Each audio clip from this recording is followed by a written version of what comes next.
이번 시간에는 우리 기본 모의고사 6회 문제를 같이 한번 풀어보도록 하겠습니다. 문제 4번이요. 문제 4번 보니까 이제 기타 작업하고 총 배점이 20점이 되어 있고요. 주어진 시트에서 다음 작업을 수행하고 저장하시오. 그렇게 이제 문제가 나왔습니다. 지금 여기 보게 되면 이제 1번 문제, 2번 문제 두 문제가 나왔죠. 자, 우리 1번 문제가 매크로를 이제 작성하는 그 문제고요. 우리 2번 문제가 차트를 수정하는 그 문제가 이제 나왔습니다. 자, 그럼 이 두 문제를 우리 엑셀을 통해서 같이 한번 문제 풀어보자고요. 1번 문제요. 1번 문제 보니까 이제 매크로 작업이라는 그 시트에서 다음과 같은 기능을 수행하는 매크로를 현재 통합 문서에 작성하고 실행하시오. 그렇게 이제 문제가 나왔습니다. 자, 우리 매크로 작업이라는 시트에 왔더니 지금처럼 이런 이제 데이터가 쭉쭉쭉 들어 있어요. 이 데이터를 가지고 이제 매크로를 만들어서 실행해라. 그렇게 이제 문제가 나온 거예요. 자, 그때 이제 동그라미 1번이요. 동그라미 1번 문제 보니까 F4번부터 F10번 영역에 그랬습니다. 그 영역이 지금 우리 F4번부터 F10번이다. 그러면 지금 이 영역을 보고 얘기하죠. 여기다가 각각 이제 고객별로 결제 금액을 계산하는 그 매크로를 생성해서 실행해라. 그때 이제 매크로 이름은 결제 금액이다. 그렇게 나왔고요. 이 결제 금액을 계산할 때는 사용요금에서 할인 금액을 빼주래요. 우리 사용요금이 디얼에 쭉쭉쭉 이렇게 이제 들어있고, 그리고 할인 금액은 이곳에 들어있죠. 그래서 서로 빼라. 그냥 우리가 식을 써주면 돼요. 그때 이 매크로를 만들 때 우리 개발 도구에 삽입에 보게 되면 양식 컨트롤이라고 있고, 거기서 이제 단추라는 거를 동일한 시트 B의 12번에서 B의 13번 그 영역에 이제 생성을 하래요. 우리 B의 12번부터 C의 13번이다. 그럼 지금 이 영역이죠. 이 영역에다가 단추라는 걸 이제 생성을 하고, 그때 이제 단추의 텍스트를 우리 결제 금액으로 그렇게 이제 입력을 하래요. 입력을 한 다음에 이 단추를 이제 클릭할 때 결제 금액이라는 이 매크로가 이제 실행이 되도록 그렇게 이제 설정해라. 그렇게 이제 문제가 나왔습니다. 그러면 우리가 이제 매크로를 만들 때 지금처럼 이렇게 이제 단추를 만들어라, 도형을 만들어라, 그런 게 나오면 우리가 도형이나 단추를 먼저 만들고 이제 시작을 해주면 되겠죠. 자, 그럼 이제 우리가 단추 좀 만들자고요. 우리 맨 위에 이제 메뉴 중에서 개발 도구에 들어가게 되면 우리 컨트롤이라고 있고, 거기서 이제 우리 삽입이라는 곳에 들어가서 우리 양식 컨트롤의 첫 번째 요 아이콘이 우리 단추죠.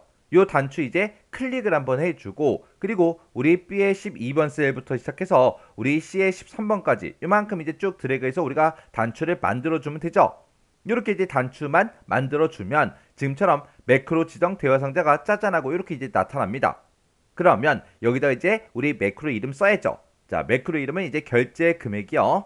결제 금액이라고 지금 쭉 이렇게 이제 입력을 해주고, 그리고 우리가 기록 단추만 이렇게 이제 눌러주면 되겠죠. 그래서 기록 단추 땅 하고 이제 누르면 지금처럼 이렇게 이제 매크로 기록 대화 상자가 짜잔하고 나타납니다. 그때 이제 매크로 이름이 맞나 우리 확인해야죠.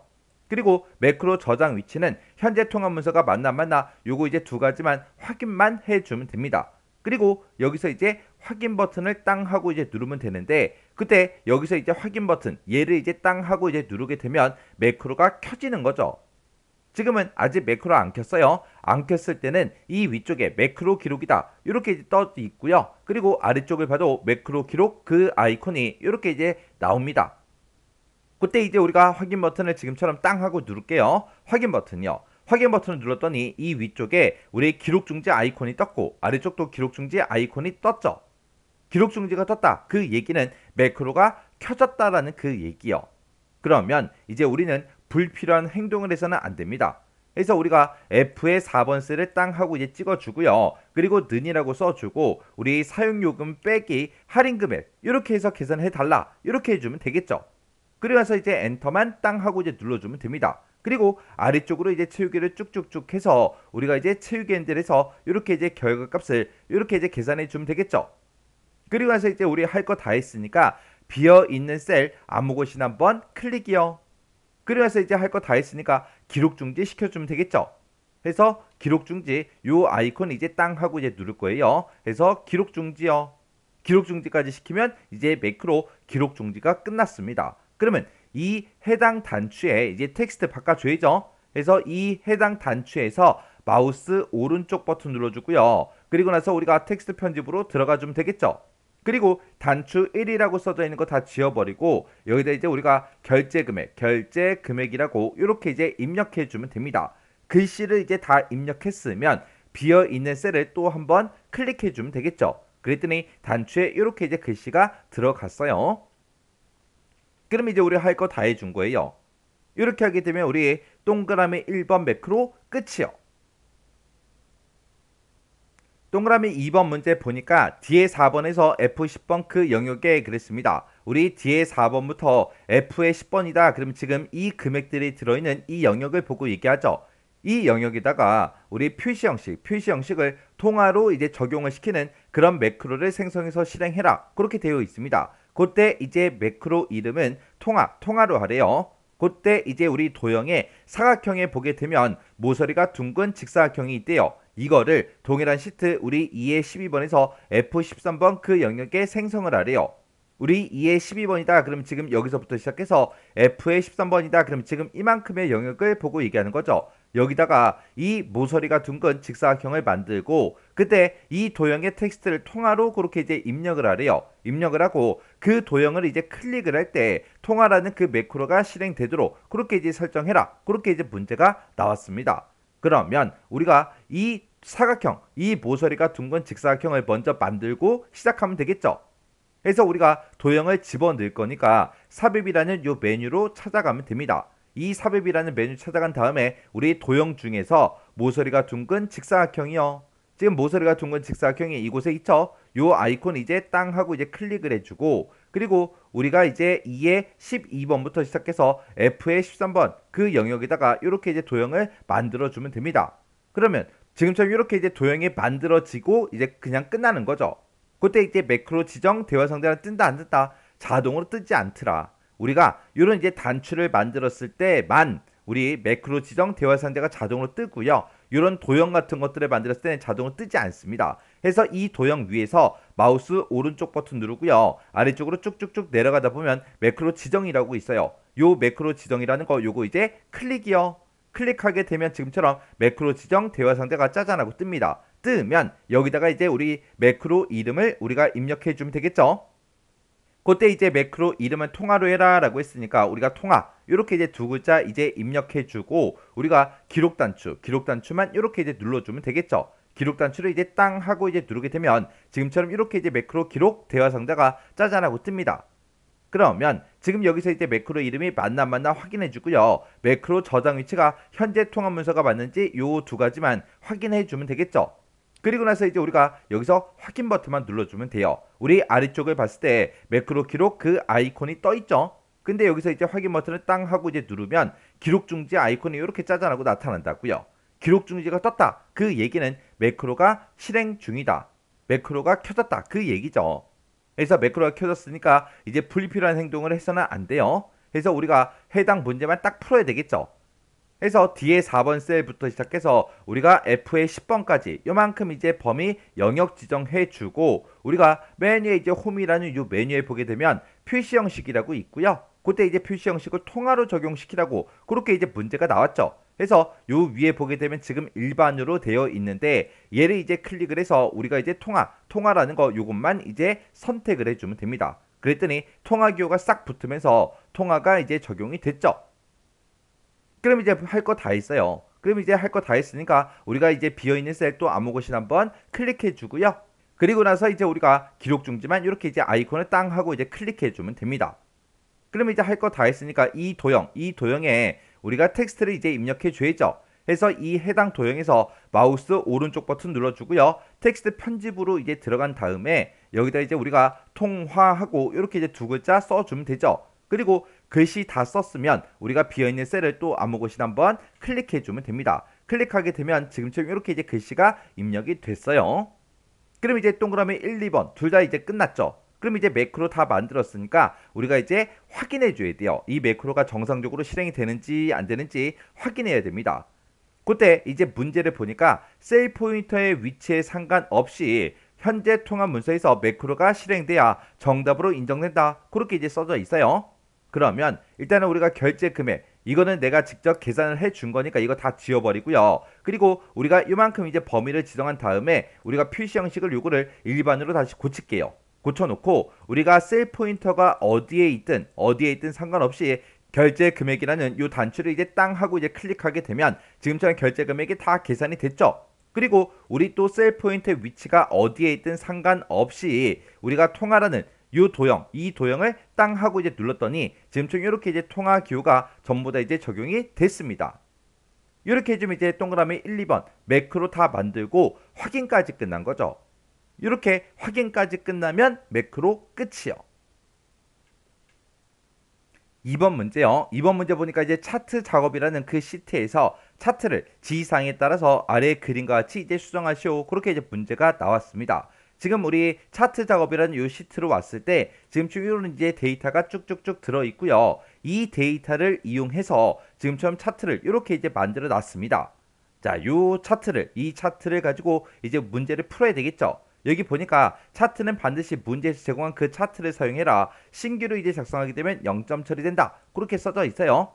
자, 그러면 지금 이렇게 이제 문제 제공해준 이 차트를 어떻게 이제 변경을 해야 되는지, 어떻게 이제 수정을 해야 되는지 문제 그림 좀 보자고요. 자, 우리 문제 그림 봤더니 지금처럼 이렇게 이제 차트를 수정해서 이렇게 이제 만들라고 그렇게 이제 문제가 나온 거예요. 자, 우리 동그라미 1번 문제요. 동그라미 1번 문제 보니까 최종 점수라는 그 계열이 있대요. 그 계열이 제거가 되도록 데이터 범위를 수정하시오. 그렇게 나왔습니다.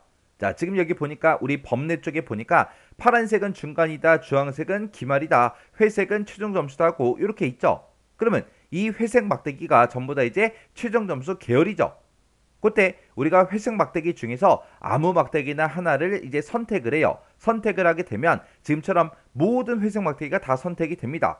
이렇게 해놓고 우리가 이제 키보드에서 딜리트 키만 땅 하고 이제 눌러주면 돼요. 딜리트 키를 눌렀더니 최종 점수 계열이 차트에서 이제 싹 다 제거가 됐죠. 이렇게 해주면 이제 동그라미 1번 문제 끝이요. 그 다음에 이제 동그라미 2번 문제 보니까 차트의 제목은 그랬어요. 우리 지금 이 그림에 보게 되면 차트의 제목이 없죠. 그 차트의 제목은 차트 위로 이제 추가를 시켜서 그림과 같이 이제 입력을 한 다음에 글꼴하고 크기하고 글꼴 스타일을 이제 지정을 하라고 그렇게 이제 문제가 나왔습니다. 그러면 우리가 이제 차트를 먼저 선택을 해주고 차트를 선택하게 되면 맨 위에 차트 도구라고 이렇게 생성이 되죠. 그때 이제 디자인이요. 디자인을 이제 땅 하고 이제 클릭하게 되면 지금처럼 이렇게 이제 나타나는데 그때 맨 앞에 보게 되면 우리 차트 레이아웃이라고 있고요. 차트 요소 추가라고 맨 앞에 있습니다. 요 차트 요소를 이제 추가해 달라. 요거 이제 클릭해 주고요. 그때 이제 어떤 요소를 추가시킬 거냐? 우리는 차트의 제목을 추가시키겠다. 요거 이제 찍어주고 문제에서 이제 차트 위에다가 추가시키라 그랬죠. 그래서 차트 위라는 거 요것만 이제 한번 클릭을 해주면 됩니다. 클릭하게 되면 지금처럼 이렇게 이제 차트의 제목하고 차트 위에 이렇게 이제 생성이 되면서 차트 제목이 선택이 되어 있습니다. 그 상태에서 우리가 이제 수식 입력줄 여기다가 이제 제목을 써주면 되겠죠. 그래서 수식 입력줄에 찾아가서 우리 한국사 한 칸 띄고 성적 한 칸 띄고 분포하고 이렇게 이제 글씨를 다 입력을 해주면 됩니다. 제목을 이제 싹 다 이제 입력을 해주고 엔터만 땅 하고 이제 눌러주면 되겠죠. 그랬더니 아까 우리 수식 입력줄에 썼던 그 내용이 차트의 제목으로 이렇게 이제 설정이 됩니다. 이렇게 하게 되면 지금 여기까지 끝났죠. 그러면 차트의 제목이 짜잔하고 들어갔을 때 지금 이 차트의 제목이 계속해서 선택이 되어 있죠. 이렇게 이제 선택되어 있는 그 상태에서 글꼴하고 크기하고 글꼴 스타일을 우리가 지정을 해주면 됩니다. 그때 우리가 이제 홈이라는 이 메뉴를 찾아가면 되겠죠. 그래서 홈이라는 이 메뉴 찍어주고요. 우리가 글꼴을 굴림체로 해라 라고 했으니까 얘를 이제 찍어서 우리가 굴림체라는 거 우리가 이제 선택을 해주면 됩니다. 그래서 쭉쭉쭉 이제 아래쪽으로 내려가서 우리가 이제 굴림체라는 거 여기서 이제 선택을 해주면 되겠죠. 그리고 글자 크기는 이제 16으로 해라 라고 했으니까 16이라는 거 요거 이제 찍어주고요. 그리고 글꼴 스타일은 굵게 지정해라 라고 했으니까 굵게 요거 이제 찍어주면 되겠죠. 그래서 굵게 여기서 찍어주고 글자 모양하고 글꼴 크기를 지금처럼 이렇게 이제 수정을 해주면 됩니다. 이렇게 해주면 우리 동그라미 2번 문제 끝이요. 그 다음에 동그라미 3번 문제 보니까 이제 세로축이요. 세로축 그럼 지금 이 곳을 보고 얘기하죠. 이 세로축의 최대값을 이제 100으로 설정하고 주단위는 이제 25로 지정해라. 그렇게 나왔습니다. 자, 지금 우리 거를 보게 되면 0부터 시작해서 120까지 있어요. 해서 우리 거는 최대값이 지금 120으로 설정이 되어 있는데 그 최대값을 이제 100으로 고치고 그때 주단위를 25로 설정해라. 지금 여기는 0이다, 20이다, 40이다, 60이다 해서 20으로 주단위가 설정된 거죠. 그러면 우리가 세로축을 먼저 선택을 해주고 세로축 위에서 더블 클릭해주면 되겠죠. 더블 클릭을 하게 되면 지금처럼 화면 오른쪽에 축서식 창이 이렇게 짜잘한 거 나타나요. 그러면 우리가 여기서 이제 최대값이다, 주단위다 해서 여기서 이제 수정을 해주면 되겠죠. 그때 이제 최대값 120이라고 써져 있는 거 찍어주고요. 써져 있는 거 다 지워버리고 우리가 이제 100이라고 입력을 해주고 엔터만 땅 하고 이제 눌러주면 됩니다. 그리고 주 단위는 지금 이제 10으로 그렇게 돼 있죠. 요거 이제 싹 지워주고 여기서 이제 25라고 쓰고 엔터만 땅 하고 이제 눌러주면 돼요. 그렇게 해서 지금처럼 최대값 100, 주단위 25하고 이렇게 이제 변경을 해주면 지금 우리 차트 그림을 봤을 때 지금처럼 이렇게 이제 수정이 다 됐죠. 그럼 이제 우리가 할 거 다 해줬으니까 이 축서식 창은 그냥 X 버튼 눌러 닫아버리면 됩니다. 이렇게 해주면 이제 동그라미 3번 문제 끝났고요. 그 다음에 이제 동그라미 4번에 보니까 중간 계열에 그랬습니다. 우리 중간 계열이 우리 파란색 막대기죠. 그래서 이 파란색 막대기 중에서 이지형이라는 그 사람의 요소에만이라고 했습니다. 그러면 이지형 요소만 그러면 지금 요 파란색 막대기 요거 한 개 얘기하는 거죠. 요 한 개에는 데이터 레이블을 값을 이제 표시하래요. 값을 이제 표시하고 그때 레이블의 위치를 안쪽 끝에 요걸로 이제 지정해라. 그렇게 나왔습니다. 그러면 우리가 파란색 막대기를 하나 선택을 해주면 모든 파란색 막대기가 다 선택이 됩니다. 그때 이지형 이 막대기, 이지형의 파란색 막대기를 한 번 더 클릭을 해주면 이 사람 막대기만 이렇게 이제 선택이 돼요. 그 상태에서 우리가 차트 요소 추가에 들어가면 아래쪽으로 쭉쭉쭉 내려가다 보면 데이터 레이블이라고 있습니다. 이 데이터 레이블을 안쪽 끝에로 지정해라 그랬으니까 안쪽 끝에 요것만 이제 한번 클릭을 해주면 돼요. 해서 클릭이요. 클릭을 했더니 안쪽 끝에 이렇게 이제 값이 레이블로 이렇게 이제 추가가 됐습니다. 이렇게 해주면 우리 4번 문제 끝이요. 그 다음에 이제 5번 문제 보니까 그림 영역에 그랬습니다. 그림 영역이다 그러면 실제로 이 차트 그림이 그려져 있는 이 영역을 보고 얘기하죠. 이 영역의 스타일을 미세 효과 녹색 강조 6으로 그렇게 이제 지정을 하래요. 그러면 일단 여기까지만 먼저 한번 해보자고요. 자, 일단 우리가 그림 영역을 한번 클릭을 해주면 그림 영역이 이렇게 이제 선택이 됩니다. 그 상태에서 우리가 차트 도구에 보게 되면 서식이라고 있죠. 요 서식으로 이제 이동을 한 다음에 그때 우리 스타일이요. 여기 보면 이제 도형 스타일하고 짜잔하고 떠 있죠. 그때 이제 우리가 자세히라는 거 요 아이콘 땅 하고 이제 클릭하면 지금처럼 이렇게 이제 여러 가지 스타일들이 쭉쭉쭉 뜨죠. 그 중에서 우리 미세 효과요. 미세 효과 녹색 강조 6번이 지금 요 아이콘이죠. 요 아이콘 이제 땅 하고 이제 눌러주면 됩니다. 그러면 지금 여기까지 이제 끝났죠. 그 다음에 그 뒤에 보니까 차트 영역에 그랬습니다. 그러면 차트에서 우리가 아무것도 없는 이런 영역을 우리가 한번 클릭해 주면 되죠. 클릭한 상태에서 우리가 이제 마우스 오른쪽 버튼 눌러주고요. 맨 밑에 보게 되면 이제 차트 영역 서식이라고 있어요. 차트 영역 서식을 한번 클릭해 주면 됩니다. 클릭하게 되면 지금처럼 화면 오른쪽에 차트 영역 서식창이 이렇게 이제 짜잔하고 뜨죠. 그때 우리는 테두리의 스타일을 너비는 이제 3포인트다, 둥근 모서리다, 요거 이제 지정하라고 그랬죠. 그러면 요 아래쪽에 보게 되면 이제 테두리라고 있어요. 요 테두리라는 거 요거 이제 한번 클릭을 해주면 아래쪽으로 쭉쭉쭉 이렇게 이제 쭉 내려가요. 그러면 그때 이제 너비요. 너비를 이제 3포인트로 해라 그랬으니까 우리가 이제 3포인트로 이제 만들어주면 되겠죠. 해서 너비는 3포인트다. 이렇게 찍어주고 맨 밑에 보게 되면 이제 둥근 모서리라고 있어요. 요 둥근 모서리 이제 체크 표시만 우리가 해주면 됩니다. 해서 너비는 3포인트다. 둥근 모서리다 해서 요 두 가지만 이렇게 이제 설정을 해주면 돼요. 그리고 나서 이제 우리가 X 버튼만 땅 하고 이제 눌러주면 되겠죠. 그랬더니 지금처럼 이렇게 이제 테두리가 이렇게 이제 너비가 이제 3포인트로 적용이 됐고 모서리가 전부 다 이제 둥글게 그렇게 이제 지정이 됐죠. 이렇게 해주면 이제 5번 문제까지 문제 다 풀었습니다. 그러면 우리가 문제 다 풀었다고 해서 끝 그러면 안 되죠. 우리는 이제 확인해 줘야 되는 게 있어요. 지금 내가 작성한 이 차트랑 문제상에 나와 있는 그 차트랑 이제 서로 비교를 해줘야죠. 그래서 제목은 똑같이 들어가 있는지 세로축은 똑같은지 그리고 가로축하고 우리 범례는 변경을 시킨 적이 없지만 이런 것들이 이제 똑같이 이제 표시가 됐는지 그리고 그림 영역에 이 내용들도 전부 다 이제 확인을 해줘야 되겠죠. 그리고 데이터 레이블을 집어넣은 것도 확인해야 되고요. 그림 영역에 이제 스타일 집어넣은 것도 요것도 이제 확인해야 되고 그리고 중간중간에 들어가 있는 이 주 눈금선이요. 주 눈금선도 전부 다 이제 확인을 싹 다 해줘야 됩니다. 그래서 내가 가지고 있는 이 차트의 모든 요소들이 문제 그림이랑 똑같은지 안 똑같은지 꼭 확인을 해 주셔야 돼요. 이렇게 하게 되면 우리 차트 작업 끝이요. 이렇게 해서 우리 기타 작업에 우리 두 문제를 같이 한번 풀어봤는데, 이 문제들도 우리가 앞에서 풀었던 그런 모의고사랑 서로 비교해 봤을 때 뭐 크게 어려운 그런 내용들은 없었습니다. 해서 이 정도의 수준의 문제가 나왔을 때는 여러분들이 전부 다 이제 맞출 수 있게 그렇게 이제 연습을 하셔야 돼요. 그래서 요 문제 이제 강의가 끝나자마자 직접 엑셀 파일을 열어서 문제를 한번 풀어보세요. 문제를 풀어보시고 헷갈리거나 잘 안 되는 그런 내용이 있을 때는 꼭 반복적으로 연습하고 지나가시기 바랍니다.